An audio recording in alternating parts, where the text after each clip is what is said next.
આપણે ડીએનએ ની સંરચના જે છે એને આપણે સાબિત કરવાની છે. ઓકે, જોઈ લઈએ કે બેઝ જોડાણ જે છે, બેઝ જોડાણ પોલીન્યુક્લિયોટાઇડ શૃંખલાને અલગ પ્રકારની લાક્ષણિકતા આપે છે. અહીંયા બેઝ જોડાણની વાત કરવાની છે, એટલે કે બે શૃંખલાઓ જે છે જે રીતે જોડાય છે, જેને આપણે કહીશું બેઝ જોડાણ, કે જે જોડાય છે તેને આધારે જે તે પોલીન્યુક્લિયોટાઇડ શૃંખલા જે છે એની અલગ અલગ લાક્ષણિકતા જોવા મળશે. રાઈટ. બીજું એવું છે કે બંને શૃંખલાઓ એકમેકની પૂરક હોય છે. ઇટ મીન્સ કે એક શૃંખલા જે છે પહેલા બની ચૂકે છે એને અનુરૂપ પૂરક, એટલે કે બંને એકમેકને પૂરક, એટલે બંને એકમેક જરૂરી એવા છે. એટલે કે એક શૃંખલા બની રહે છે એની પર ચોક્કસ ક્રમમાં જે નાઇટ્રોજન બેઝ ગોઠવાયેલા છે, ઓકે, જે ન્યુક્લિયોટાઇડ ગોઠવાયેલા છે, જો આપણે જાણતા હોય તો તેને અનુરૂપ જે બીજી શૃંખલા જે હશે એની પરના આપણે ન્યુક્લિયોટાઇડના ક્રમને જાણી શકીશું. રાઈટ. એટલે એવું કહી શકાય કે એક શૃંખલા જે છે બીજી શૃંખલાની પૂરક છે. બે પૈકી કોઈ એકની આપણે શૃંખલાનો ક્રમ જાણતા હોઈએ તો તેની જે પૂરક શૃંખલા છે એના ક્રમ વિશેની માહિતી આપણે આપી શકીએ છીએ. રાઈટ. અહીંયા લખ્યું છે કે બંને શૃંખલાઓ એકમેકની પૂરક હોય છે. તેથી શૃંખલાના બેઝ ક્રમની જાણકારી હોય તો આપણે બીજી શૃંખલાના બેઝ ક્રમને જાણી શકીએ છીએ. અહીંયા વાત થઈ કે બેઝ જોડાણ જે છે એ પોલીન્યુક્લિયોટાઇડ શૃંખલાને ચોક્કસ લાક્ષણિકતા આપે છે. ત્રીજો પોઈન્ટ છે, જો ડીએનએ ની પ્રત્યેક શૃંખલા નવી શૃંખલાની પ્રતિકૃતિ તરીકે વર્તે. ઇટ મીન્સ કે જે એક શૃંખલા જે છે, ઓકે, એની પર ચોક્કસ ક્રમમાં બેઝ ગોઠવાયેલા છે અને તે શું કરે છે, પ્રતિકૃતિ, એટલે કે એક પ્રકારનું ટેમ્પલેટ, એટલે કે એક પ્રકારનું બીબું, ઓકે, એના જેવું જ બીજી શૃંખલા બનાવે તો જે નવી શૃંખલા બનશે, જે પિતૃમાંથી જે મુખ્ય શૃંખલા છે એ બીબા તરીકે વર્તે, એટલે પ્રતિકૃતિ તરીકે વર્તે અને એના જેવી જ નવી શૃંખલાનું નિર્માણ કરે અને જે નવી સંતતિ, જે બાળ શૃંખલા બનશે એ આબેહૂબ, એટલે કે પૂરેપૂરું ડિટ્ટેનું ડિટ્ટું પિતૃને મળતી આવે છે. એટલે કે જે નવી શૃંખલા મળે છે, જે કુંતલમય રચના મળે છે, જે પિતૃ શૃંખલાને મળતી આવે છે. અહીંયા જોઈ લઈએ કે જે ડીએનએ ની પ્રત્યેક શૃંખલા નવી શૃંખલાની પ્રતિકૃતિ, એટલે કે બીબા તરીકે લખીશું, બીબુ એટલે કે આપણે એક પ્રકારનો ઢાંચો આપે છે. ઓકે, તો નવી સર્જાતી કુંતલમય શૃંખલા જે છે તે પિતૃની આબેહૂબ પ્રતિકૃતિ હોય છે, એટલે કે એના જેવી સેમ દેખાય છે. રાઈટ. હવે જોઈશું કે બેવડી કુંતલમય રચના જે છે એની કેટલી ખાસિયતો જોવા મળે છે, જેવી કે ડીએનએ બે પોલીન્યુક્લિયોટાઇડ શૃંખલાનું બનેલું છે. આપણને ખબર છે કે બે શૃંખલાઓ એકમેક સાથે કુંતલમય રચના બનાવીને ડીએનએના અણુ રચના કરે છે. ઓકે, જેની અંદર શર્કરા અને ફોસ્ફેટનું માળખું હોય છે. તમને કીધું હતું કે શૃંખલા બને છે આ પ્રમાણે ક્રમશઃ શર્કરા અને ફોસ્ફેટ જે છે આ પ્રમાણે માળખું, એટલે કે બેઝ વધે છે. રાઈટ. તો નાઇટ્રોજન બેઝ જે છે તેમની પર આ પ્રમાણે ઉત્સેચક ગોઠવાયેલા હોય છે.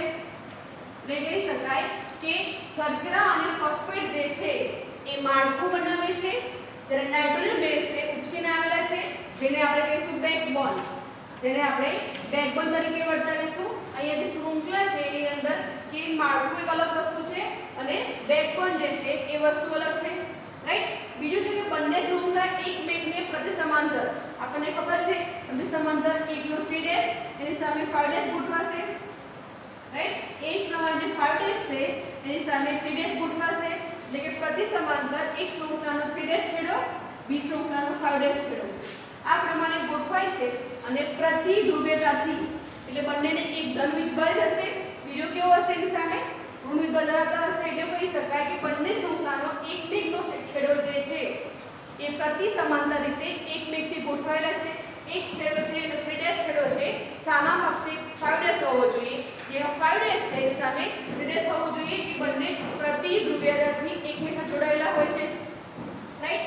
ત્યારબાદ બંને શૃંખલાઓ જે છે એની અંદર નાઇટ્રોજન બેઝ જોડાઈને બેઝ જોડ બને છે, એટલે કે એક શૃંખલા જે છે એની પર અમુક ક્રમના નાઇટ્રોજન બેઝ આવેલા છે, જે સામી શૃંખલા સાથે જોડાઈને બેઝ જોડ બનાવે છે. બરાબર, જોડમાં જોડાશે. એક શૃંખલાનો નાઇટ્રોજન બેઝ સામી શૃંખલાના નાઇટ્રોજન બેઝ સાથે જોડાય છે અને જોડ બનાવે છે, એટલે કે યુગ્મ બનાવે છે. રાઈટ. આ જે જોડાય છે એમાં કે બંને વચ્ચે હાઇડ્રોજન બંધ રચાય છે, બે નાઇટ્રોજન વચ્ચે હાઇડ્રોજન બંધ રચાય છે આપણને ખબર છે કે પ્યુરિન અને પિરિમિડિન પ્રકારની નાઇટ્રોજન બેઝ આવેલા છે કે તેઓ શું કહેવાય એકમેક સાથે હાઇડ્રોજન બંધથી જોડાયેલા છે. એડેનિન જે છે એની જોડે ડીએનએ નાની વાત કરી છે, એડેનિન છે તો એની સાથે થાઇમિન જોડાશે. બંને વચ્ચે આપણને દ્વિબંધ જોવા મળશે આ પ્રકારે. આ છે દ્વિબંધ. એ જ પ્રમાણે ગ્વાનિન અને સાઇટોસિન જે છે એમની વચ્ચે આપણને ત્રિબંધ જોવા મળશે, એટલે 3 હાઇડ્રોજન બંધ જોવા મળશે. ટૂંકમાં અહીંયા જે છે કે ડીએનએ જે છે 2 પોલીન્યુક્લિયોટાઇડ શૃંખલાનું બનેલું છે, જે પૈકી ફોસ્ફેટ શર્કરા જે છે એ માળખું બનાવે છે, જ્યારે નાઇટ્રોજન બેઝ જે છે એક બેકબોન છે એટલે કે ઉપસીને ગોઠવાયેલા છે. સેકન્ડ એવું હશે કે બંને શૃંખલા છે એકમેકને પ્રતિ સમાંતર ગોઠવાયેલી છે, એકનો 5' બીજાનો 3' એ પ્રમાણે પ્રતિ ધ્રુવીયતાથી જોડાયેલી છે. બીજું એ કહી શકાય કે જે પણ ક્રમમાં નાઇટ્રોજન બેઝ ગોઠવાયેલા છે સામી શૃંખલા સાથે તેઓ જોડાઈને યુગ્મ બનાવે છે, જોડ બનાવે છે, જે હાઇડ્રોજન બંધ સાથે જોડાયેલું છે. આ પ્રમાણે જે પ્યુરિન અને પિરિમિડિનના નાઇટ્રોજન બેઝ છે એ ચોક્કસ ક્રમમાં શૃંખલા પર ગોઠવાયેલા હશે. રાઈટ. વિચારીશું અહીંયા કે બંને શૃંખલાઓ જે છે રાઈટ જોડાઈને એકમેક સાથે જમણી તરફ અમળાય છે. અહીંયા જોઈશું કે બે શૃંખલાઓ ધારો કે આ પ્રમાણે છે. આપણે આગળ શીખી ગયા હતા કે બે પેન્સિલ લઈશું આપણે, ઓકે, અને શું કરીશું આ પ્રમાણે જમણી તરફ અમળાય છે, એટલે કે જમણી તરફ આવી રીતે અમળાય છે. બંને વચ્ચે આ જે ખાલી જગ્યા જે છે જેને આપણે કહીશું ગર્ત. શું કહીશું? જે ખાલી જગ્યા જે છે એને કહીશું આપણે ગર્ત તરીકે ઓળખવામાં આવે છે. એટલે કે એક પ્રકારની ખાલી જગ્યા જે ખાડો, ગર્ત એટલે ખાડો, ગર્ત તરીકે ઓળખવામાં આવે છે. આ ગર્ત જે છે એની લંબાઈની વાત કરવામાં આવે તો 3.4 નેનોમીટર જેટલી છે. રાઈટ. એટલે બીજું બંને શૃંખલાઓ જમણી તરફ અમળાય છે, પરિણામે એમની વચ્ચે જે ગર્ત બને છે તેની લંબાઈ છે 3.4 નેનોમીટર છે. અને જે ગર્ત છે એક ગર્તમાં 10 બેઝ આવેલા છે, બેઝ જોડાવેલી છે. એક ગર્તમાં 10 બેઝ જોડાવેલી છે. જો ગર્તની લંબાઈ જે છે 3.4 હોય તો પ્રત્યેક 10 જોડ છે એની વચ્ચે કેટલું અંતર હોવું જોઈએ? 0.34. અહીંયા લખેલું છે, બરાબર છે. એક ગર્ત જે છે કે જમણી તરફ અમળાયની વચ્ચે જે ખાલી જગ્યા બને છે જેને આપણે કહીશું ગર્ત. આ ગર્તની લંબાઈ જે છે 3.4 નેનોમીટર છે કે જેની અંદર 10 જોડ ગોઠવાયેલી છે. તો પ્રત્યેક જોડનું અંતર શોધવું હોય તો 3.4 ભાગ્યા 10 કરીશું તો આપણને 0.34 નેનોમીટર મળશે. રાઈટ. ટૂંકમાં કહી શકાય કે બંને શૃંખલાઓ જે છે જમણી તરફ અમળાય છે, ગર્ત રચાય છે. આ ગર્તની લંબાઈ જે છે એ 3.4 નેનોમીટર જેટલી હોય છે કે જેની અંદર 10 જેટલા બેઝ પેર ગોઠવાયેલા છે. આ પ્રત્યેક બેઝ પેર જે છે એનું વચ્ચેનું અંતર કેટલું હશે? તો કે આપણે જે કુલ જે લંબાઈ છે એને આપણે ભાગી દઈશું તો પ્રત્યેક વચ્ચેનું અંતર મળશે. 3.4 ભાગ્યા 10 કરીશું તો 0.34 નેનોમીટર મળશે. રાઈટ. બીજું કહી શકાય કે બેવડા કુંતલમાં એક જોડ બીજી જોડ સાથે જોડાયેલી છે. આપણે કીધું કે અહીંયા જે જોડ જોડાયેલી છે એ સામેનો જોડાયેલી છે. રાઈટ. આ પ્રમાણે જોડાયેલી જોવા મળે છે. પરિણામે જે સ્ટ્રક્ચર બને છે આખું કુંતલમય સ્ટ્રક્ચર બને છે એકદમ સ્થાયી હશે, એકદમ પકડાઈને ગોઠવાયેલું હશે, મતલબ કે એ મજબૂતાઈથી જોડાયેલું હશે. ફરી પૂછાય તમને કે બેવડી કુંતલમય રચના છે કે ખાસિયતો કયા પ્રકારની છે? પહેલું આવશે કે ડીએનએની બે શૃંખલાઓ જે છે જેની અંદર શર્કરા અને ફોસ્ફેટ જે છે એ શું કરે છે? માળખું બનાવે છે. જ્યારે નાઇટ્રોજન બેઝ છે એ ઉપસીને ગોઠવાયેલા છે એટલે કે બેકબોન બનાવે છે. રાઈટ. બીજું જે છે કે બંને શૃંખલાઓ એકમેકને પ્રતિ સમાંતર ગોઠવાયેલી છે એટલે કે એક શૃંખલાનો 3' જ્યારે બીજી શૃંખલાનો 5' સાથે જોડાણ કરે છે અને પ્રતિ ધ્રુવીયતાથી જોડાયેલી હોય છે. ત્રીજું આવશે બંને શૃંખલાના જે નાઇટ્રોજન બેઝ છે એ સામે પક્ષી શૃંખલા જે હશે એને જોડે જોડાશે અને યુગ્મ બનાવશે. આપણે એને બેઝ જોડ તરીકે ઓળખીશું. અને એ બંને વચ્ચે હાઇડ્રોજન બંધ રચાય છે. જે એડેનિન જે છે એ થાઇમિન સાથે 2H બંધ બનાવે છે. એ જ પ્રમાણે ગ્વાનિન જે છે એ સાઇટોસિન સાથે 3 હાઇડ્રોજન બંધ બનાવે છે. આમ ટૂંકમાં પિરિમિડિન અને પ્યુરિન જે છે બંને વચ્ચે હાઇડ્રોજન બંધ રચાય છે અને શું કરે છે? એકબીજાને સમાંતર અંતરે ગોઠવાયેલા હશે, સમાન અંતરે ગોઠવાયેલા હશે. બીજું એવું કહી શકાય કે બંને શૃંખલાઓ જે છે એ એકમેક સાથે જમણી તરફ અમળાય છે વચ્ચે ખાંચ બને છે જેને આપણે ગર્ત કહીશું. આ ગર્તની જે લંબાઈ છે રાઈટ એ કેટલી છે 3.4 નેનોમીટર જેટલી છે. પ્રત્યેક ગર્તમાં 10 બેઝ જોડ આવેલા છે એટલે કે પ્રત્યેક બેઝની વાત કરવામાં આવે તો એનું અંતર માપવું હોય તો કુલ લંબાઈ સાથે ભાગી દઈએ તો આપણને 0.34 એટલે કે 0.34 નેનોમીટર જેટલું પ્રત્યેક બે જોડ છે એની વચ્ચેનું અંતર મળશે રાઈટ. પછી એવું આવશે કે બેવડું કુંતલમય રચના જે છે એમાં બંને જે નાઇટ્રોજન બેઝ સામે પરિણામે જે સ્ટ્રક્ચર બને છે એકદમ સ્થાયી અને એકદમ મજબૂત બને છે. આ તમને પૂછાય તમારે એના વિશે લખવાનું રહેશે. આપણે ડીએનએ નું પેકેજિંગ દ્વારા રંગસૂત્રોની સંખ્યા. આ થિયરીમાં એવું છે કે ડીએનએ જે છે એની લંબાઈ ઘણી મોટી છે. સાપેક્ષમાં પણ લીધું છે આપણે અહીંયા કોષ કેન્દ્ર. કોષ કેન્દ્રની સાપેક્ષમાં ડીએનએની લંબાઈ ઘણી વધારે છે. તેમ છતાં જે ડીએનએનો અણુ કોષ કેન્દ્રમાં ગોઠવાયેલો છે જે પેકેજ એટલે એકદમ બંધ બેસીને સંઘનન પામેલો છે એની રચના વિશે માહિતી આપેલી છે કે ડીએનએ જે છે એમાંથી કઈ રીતે રંગસૂત્રની રચના થાય છે એના વિશે માહિતી આપેલી છે. આ થિયરી મોસ્ટ આઈએમપી છે. આ તમને એમસીક્યુ માટે ઘણી ઉપયોગી છે રાઈટ.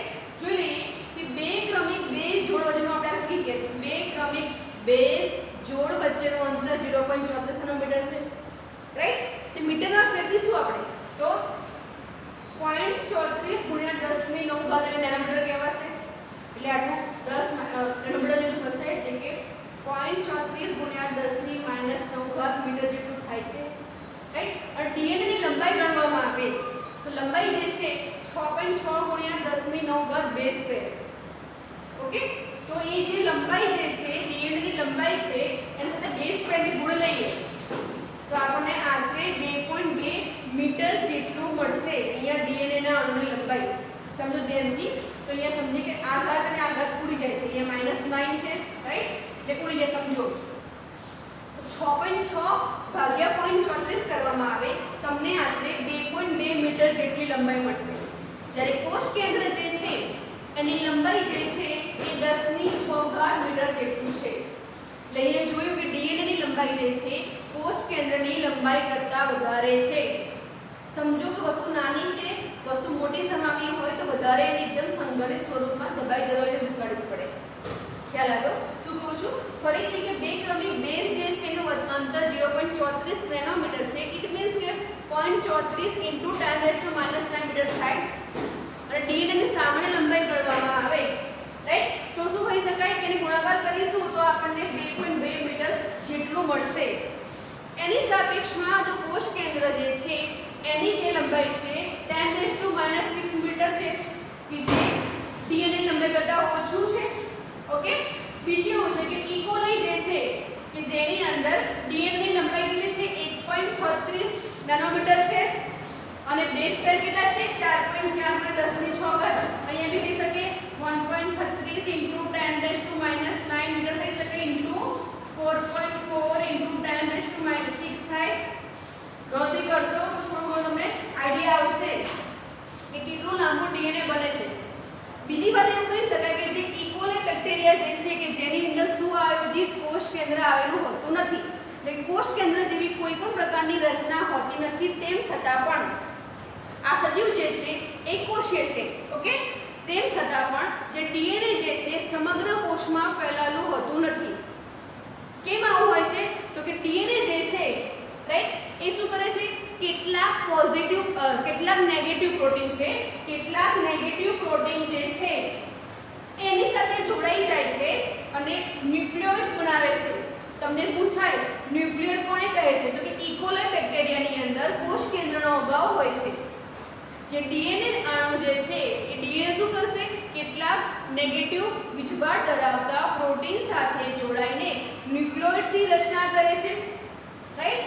ત્યારબાદ આ સુકોષ કેન્દ્રીય કોષ છે કે જેની અંદર સુઆયોજિત કોષ કેન્દ્ર આવેલું છે તેમાં કેટલાક પોઝિટિવ પ્રોટીન પણ આવેલા છે.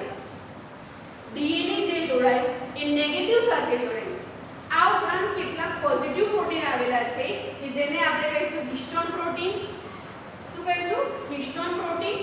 આ હિસ્ટોન પ્રોટીન જે છે ઓકે એની અંદર વધારે પ્રમાણમાં આલ્ફીય એમિનો એસિડ કે જે કે બેઝિક ગુણધર્મ છે એવા આર્જિનિન અને લાઇસિન, આર્જિનિન અને લાઇસિન જે છે જે બેઝિક ગુણધર્મ ધરાવે છે એના મોટા પ્રમાણમાં આવેલા છે. આ બંને જે એમિનો એસિડ જે છે બંને ઘન વીજભાર ધરાવે છે. પરિણામે હિસ્ટોનની અંદર ઘન વીજભાર જોવા મળે છે. ફરી જોઈ લઈશું કે શું કોષ કેન્દ્રીય કોષ જે છે કે જેની અંદર કેટલાક પોઝિટિવ વીજભાર ધરાવતા પ્રોટીન પણ આવેલા છે જેને આપણે હિસ્ટોન તરીકે ઓળખાવીશું. જે હિસ્ટોન જે છે એની અંદર મોટા પ્રમાણમાં આલ્કલીય ગુણધર્મ ધરાવતા આર્જિનિન અને લાઇસિન જે એમિનો એસિડ જે છે એ આવેલા છે. પરિણામે હિસ્ટોન જે છે ધન વીજભાર ધરાવે છે. રાઈટ. આ હિસ્ટોનના 8 અણુ ભેગા મળીને હિસ્ટોન ઓક્ટોમર બનાવશે, એટલે કે 8 અણુ ભેગા મળીને ઓક્ટોમર બનાવશે. રાઈટ. હવે શું થશે કે જે આ ઓક્ટોમર છે એની આસપાસ આ હિસ્ટોનનો ઓક્ટોમર છે, આ સમજો 4 અહીંયા છે અને 4 એની પાછળ છે, એમ 8 અણુ ગોઠવાય છે. એની ફરતે ડીએનએ નો અણુ જે છે આ રીતે વીંટળાય છે. ખ્યાલ આવ્યો? ડીએનએ નો અણુ વીંટળાય છે. ડીએનએ નો વીજભાર નેગેટિવ છે કે જેને આપણે ન્યુક્લિયોટાઇડ્સ કીધું આગળ. ઓકે. એ વીજભાર કેવો છે? ઋણ વીજભાર ધરાવે છે. જ્યારે હિસ્ટોન ઓક્ટોમર જે છે એ ધન વીજભાર ધરાવે છે અને બંને ભેગા મળીને ન્યુક્લિયોઝોમ બનાવે છે. તમને પૂછાય ન્યુક્લિયોઝોમ કોને કહેવાય? તો કે નેગેટિવ વીજભાર ધરાવતા ડીએનએ એ પોઝિટિવ વીજભાર ધરાવતા હિસ્ટોન ઓક્ટોમર સાથે જોડાઈને ન્યુક્લિયોઝોમની રચના કરે છે. રાઈટ. પછી 6 ન્યુક્લિયોઝોમ જે છે આ એક થયો. આવા 6 ન્યુક્લિયોઝોમ જે છે ભેગા મળીને સોલેનોઇડની રચના કરે છે. ફરી એકવાર જોઈ લઈએ કે બે નાઇટ્રોજન બેઝ વચ્ચેનું અંતર જે આપણે આગળ શીખી ગયા કે 0.34 નેનોમીટર છે અને મીટરમાં ફેરવીએ તો 0.34 × 10⁻⁹ મીટર થાય. અને ડીએનએ ની લંબાઈની વાત કરવામાં આવે તો 6.6 × 10⁹ બેઝ પેર છે. ઓકે. હવે શું કહી શકાય? બંનેનો ગુણાકાર કરવામાં આવે તો આશરે આપણને 2.2 મીટર જેટલી લંબાઈનું ડીએનએ અણુ મળે. એની સાપેક્ષમાં જે કોષ કેન્દ્ર જે છે એનું જે લંબાઈ જે છે એ માત્ર 10⁻⁶ ખૂબ જ નાની કહેવાય. ઓકે. ખૂબ જ નાની કહેવાય. એની અંદર આપણે ડીએનએ ને ગોઠવવાનું છે. તો ડીએનએ જે છે એકદમ પાસે કોલાજ થઈને એકદમ જકડાઈને ગોઠવાઈને રંગસૂત્ર બનાવશે. ઓકે. ત્યારબાદ શું આવશે કે ઇકોલાઈ બેક્ટેરિયા જે છે એમાં ડીએનએ ની લંબાઈ જે આપી છે 1.36 નેનોમીટર છે. ઇટ મીન્સ કે 1.36 × 10⁻⁹ મીટર થયું. અને બેઝ પેર જે છે 4.4 × 10⁶ બેઝ પેર જે આપણે આગળ શીખી ગયા. બંનેનો ગુણાકાર કરવામાં આવે તો કંઈક મળશે. અને બીજું એ પણ કહી શકાય કે જે ઇકોલાઈ છે જેની અંદર કોષ કેન્દ્ર જોવા મળતું છે જ નહીં, તેમ છતાં પણ આ સજીવ એકકોષીય છે, તેમ છતાં પણ જે ડીએનએ જે છે સમગ્ર કોષમાં ફેલાયેલું નથી. યાદ રાખો, કોષ કેન્દ્ર જેવી રચના નથી, તેમ છતાં પણ સમગ્ર કોષમાં ફેલાયેલું નથી, પરંતુ કેટલાક નેગેટિવ વીજભાર ધરાવતા પ્રોટીન સાથે જોડાઈને કોઈક સ્થાને ગોઠવાયેલું છે. ઓકે. જેને આપણે કહીશું ન્યુક્લિયોટાઇડ તરીકે ઓળખાવીશું. સુકોષ કેન્દ્રીય કોષની વાત કરવામાં આવે કે જેની અંદર કોષ કેન્દ્રની અંદર કેટલાક પોઝિટિવ વીજભાર ધરાવતા પ્રોટીન આવેલા છે જેને આપણે કહીશું હિસ્ટોન. આ હિસ્ટોન પ્રોટીન જે છે જેની અંદર મોટી પ્રમાણમાં આલ્કલીય ગુણધર્મ ધરાવતા એમિનો એસિડ જેવા કે આર્જિનિન અને ગ્લાયસિન આવેલા છે. જે શું ધરાવે છે? ધન વીજભાર ધરાવે છે. પરિણામે જે હિસ્ટોન જે છે ધન વીજભારિત છે. ઓકે. હિસ્ટોનના આવા 8 અણુ ભેગા મળીને હિસ્ટોન ઓક્ટોમરની રચના કરે છે. આ ઓક્ટોમર જે છે એ ધન વીજભારિત છે. એની સાથે ડીએનએ નો અણુ કે જે નેગેટિવ વીજભાર ધરાવે છે એ જોડાય છે અને ન્યુક્લિયોઝોમની રચના કરે છે. આ એક ન્યુક્લિયોઝોમ છે એવા 6 ન્યુક્લિયોઝોમ ભેગા મળીને સોલેનોઇડની રચના કરે છે. આ જો તમારો ફંડા ક્લિયર હોવો જોઈએ. હવે વાત કરીશું, આપણે આગળ જોયું કે ન્યુક્લિયોઝોમ જે છે 6 ન્યુક્લિયોઝોમ ભેગા મળીને સોલેનોઇડ બનાવે છે. ઓકે. કોષ કેન્દ્રમાં આવેલા ન્યુક્લિયોઝોમના પુનરાવર્તિત એકમો જે છે જેને આપણે ક્રોમેટિન તરીકે ઓળખાવીશું કે જે એકમો ફરી રિપીટ થાય છે કે જેના દ્વારા ન્યુક્લિયોઝોમ બને છે તેને આપણે ક્રોમેટિન તરીકે ઓળખાવીશું. ઇલેક્ટ્રોન માઇક્રોસ્કોપમાં એનો અભ્યાસ કરવામાં આવે તો તે કેવા દેખાય છે? તો કે કોઈ દોરી હોય એની અંદર એ ક્રોમેટિન જે છે ન્યુક્લિયોઝોમ છે જેની અંદર મણકા પરોવેલા હોય એવા દેખાય છે ક્રોમેટિન. આ ટપકા દેખાડું છું કેમ દેખાશે? મણકા જેવા દેખાય છે. આ છે ક્રોમેટિન આને આપણે કહીશું ન્યુક્લિયોસોમ, રાઈટ? ઓકે, આ ક્રોમેટિન જે છે એ સંઘનિત બને છે અને તંતુમય રચના બનાવે છે. એટલે લખ્યું છે કે શું કરશે? ક્રોમેટિન તંતુ બનાવશે. ક્રોમેટિન જે છે સંઘનિત થશે અને ક્રોમેટિક તંતુ એટલે કે એકબીજ પાસે ગોઠવાઈને તંતુમય રચના બનાવશે, જેને આપણે ક્રોમેટિન તંતુ તરીકે ઓળખાવીશું. ઓકે, જે ક્રોમેટિન તંતુ જે છે એ કોષ વયની પ્રક્રિયા દરમિયાન ગૂંચળામય બને છે, વધારે ગૂંચળામય બનશે અને ગાઢ રીતે સંઘનન પામશે, એટલે કે પાસે ગોઠવાશે અને રંગસૂત્રની રચના કરે છે. રંગસૂત્રની રચના કરે છે. ફરી એકવાર જોઈ લઈએ કે રંગસૂત્ર કેવી રીતે બન્યું. પહેલેથી વાત કરીએ તો કે જે બેઝ પેર જે છે એની વચ્ચેનું અંતર 0.34 નેનોમીટર છે. ઇટ મીન્સ કે 0.34 × 10⁻⁹ મીટર થશે. અને ડીએનએ માં જે છે બેઝ પેરની સંખ્યા વાત કરવામાં, ડીએનએ લંબાઈની વાત કરવામાં આવે તો 6.6 × 10⁻⁹ બેઝ પેર હતું. તો આશરે આપણને 2.2 મીટર જેટલી લંબાઈ મળશે. એની સાપેક્ષે કોષ કેન્દ્રની જે લંબાઈ જે છે 10⁻⁶ એ અતિ સૂક્ષ્મ છે. ઓકે, ઇકોલીની વાત કરવામાં આવે તો કે એની અંદર કોઈ પણ પ્રકારનું કોષ કેન્દ્ર જોવા મળતું નથી. તેમ છતાં જે ડીએનએ જે છે કેટલાક નેગેટિવ વીજભાર ધરાવતા પ્રોટીન સાથે જોડાઈને કોઈ એક સ્થાને ગોઠવાયેલા છે. સમગ્ર કોષમાં ફેલાયેલા હોતા નથી, જેને આપણે કહીશું ન્યુક્લિયોઇડ્સ. ઓકે, એ લખતા રહીશું. અહીંયા સૌથી પહેલામાં આવશે આપણું ડીએનએ છે એ જોડાશે નેગેટિવ પ્રોટીન સાથે, બનાવશે અને કહીશું આપણે ન્યુક્લિયોઇડ્સ, રાઈટ? જે સુકોષ કેન્દ્રીય કોષ છે એની અંદર કેટલાક પોઝિટિવ પ્રોટીન પણ આવેલા છે, રાઈટ? જેને આપણે કહીશું હિસ્ટોન.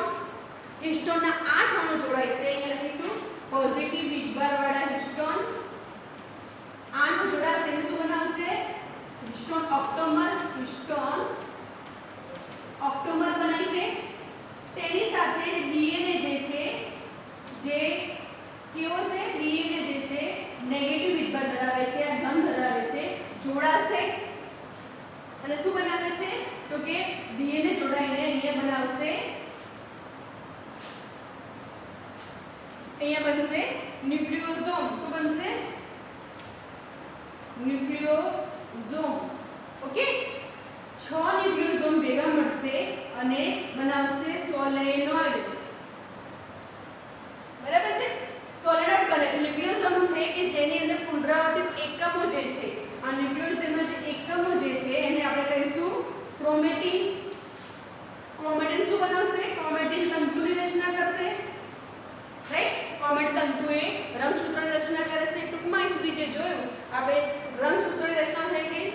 હવે આગળ એ પણ કહી શકાય કે ક્રોમેટિનના પેકેજિંગમાં ગોઠવણમાં સંઘનનની અંદર કેટલાક પ્રોટીનની પણ આવશ્યકતા છે કે જેને આપણે કહીશું નોન હિસ્ટોન ક્રોમોઝોમલ. એ ક્રોમોઝોમલ ઇટ મીન્સ કે રંગસૂત્ર. બરાબર? હિસ્ટોન એટલે કે જે હિસ્ટોન સિવાયનું કોઈ પ્રોટીન છે એટલે કહીશું નોન હિસ્ટોન ક્રોમોઝોમલ, જેને NH તરીકે ઓળખાવીશું. કે પ્રોટીનની પણ જરૂર પડે છે એના પેકેજિંગમાં, રાઈટ? હવે લાક્ષણિક કોઈ પણ કોષ કેન્દ્ર હોય એની અંદર ક્રોમેટિન જે હોય શિથિલ ગોઠવણ ધરાવે છે, એકદમ છૂટથી ગોઠવણ ધરાવે છે, જેને આપણે ગ્લુકોમેટિન કહીશું. કેટલાક ક્રોમેટિન એવા છે કે જે ગાઢ રીતે ગોઠવાયેલા છે, એકદમ પાસ જકડાઈને ગોઠવાયેલા છે, જેને આપણે કહીશું હેટરોક્રોમેટિન કે જે ઘેરા રંગના અભિરંજન વડે અભિરંજિત થઈ જાય છે. ફરી અહીં જોઈશું ક્રોમેટિન બે પ્રકારના હોઈ શકે કે કેટલા લાક્ષણિક કોષ કેન્દ્ર છે એની અંદર ક્રોમેટિન જે છે શિથિલ રીતે ગોઠવાયેલા છે, જેને આપણે ગ્લુકોમેટિન કહીશું. કેટલાક ક્રોમેટિન એવા છે કે જે ગાઢ રીતે ગોઠવાયેલા છે કે ઘેરા અભિરંજનથી અભિરંજિત થઈ જાય છે, તેને આપણે કહીશું હેટરોક્રોમેટિન. જે યુક્રોમેટિન જે છે પ્રત્યાંગની જે ક્રિયા થાય છે, આગળ આવશે તમને પ્રત્યાંગની જે ક્રિયા થાય છે એમાં સક્રિય ક્રોમેટિન છે, જ્યારે હેટરોક્રોમેટિન જે છે એ નિષ્ક્રિય ક્રોમેટિન છે.